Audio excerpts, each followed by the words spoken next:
இப்போது புதிய அறிமுகம் ஆச்சி ஹோட்டல் சாம்பார் 50 கிராம் ரூபாய் 20 மட்டுமே.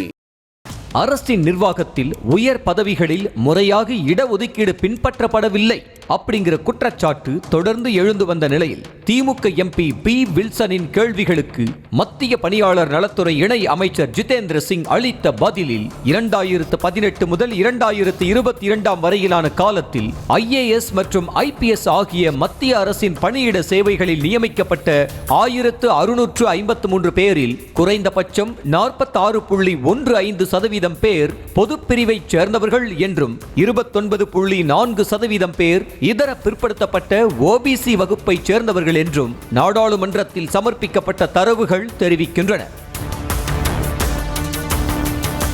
மேலும் பணியாளர் பொது குறைதீர்ப்பு மற்றும் ஓய்வூதிய அமைச்சகத்தின் கீழ் செயல்படும் பணியாளர் மற்றும் பயிற்சி துறை தகவல்களின் அடிப்படையில் IAS மற்றும் IPS பணியிடங்களில் நியமனம் செய்யப்பட்டவர்களில் 16.33% பேர் பட்டியலினத்தவர் பிரிவை சேர்ந்தவர்கள் மற்றும் 7.83% பட்டியல் பழங்குடியினரை சேர்ந்தவர்கள் உள்ளனர் என்றும் தரவுகள் தெரிவிக்கின்றன. பொதுப்பிரிவை சேர்ந்த 382 IAS அதிகாரிகள் மற்றும் 381 IPS அதிகாரிகள் என மொத்தம் 763 அதிகாரிகள் நியமிக்கப்பட்டுள்ளதாகவும் மேலும் தலா 243 IAS மற்றும் IPS அதிகாரிகள் என மொத்தம் 486 OBC பிரிவை சேர்ந்தவர்கள் அதிகாரிகளாக நியமிக்கப்பட்டுள்ளதாகவும் மத்திய அமைச்சர் தெரிவித்திருந்தார். அதேபோல் 136 IAS மற்றும் 134 IPS என மொத்தம் 270 அதிகாரிகள் பட்டியலின பிரிவை சேர்ந்தவர்கள் உள்ளதாகவும் 67 IAS மற்றும் 67 IPS என மொத்தம் 134 பட்டியலின பழங்குடியின பிரிவை சேர்ந்தவர்கள் அரசு பணியிடங்களில் உள்ளனர் என தெரிவித்திருந்தார்.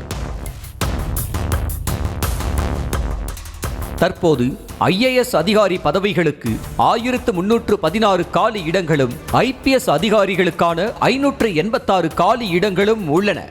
IAS IPS பிரிவினருக்கான தரவுகள் முழுமையான இடஒதுக்கீட்டு அளவை எட்டாவிட்டாலும் அனைத்து சமூகத்திற்கும் இடஒதுக்கீடு தரப்பட்டுள்ளது என மத்திய அரசு கூறினாலும் நீதித்துறையில் 75% இடஒதுக்கீடு உயர் வகுப்பினருக்கே உள்ளது என்றும் அரசு உயர்கல்வி நிறுவன பேராசிரியர் நியமனங்கள் கல்வி நிலைய இடஒதுக்கீடுகள் இன்னும் கேள்விக்குறியாகவே உள்ளது என்பதை மத்திய அரசு மறுக்க முடியாது என எதிர்க்கட்சிகள் கேள்வி எழுப்புவதும் இடஒதுக்கீட்டை சுதைப்பதே காங்கிரஸ் தான் என பாஜக கூறுவதும் மாறி மாறி நடந்தாலும் எல்லா சமூக படிநிலைகளில் உள்ளவர்களுக்கும் எல்லாமும் கிடைக்க வேண்டும் என்ற இடஒதுக்கீட்டு நோக்கம் சிதைவடைய கூடாது என்பதே சமூக நீதியின் இலக்காக உள்ளது.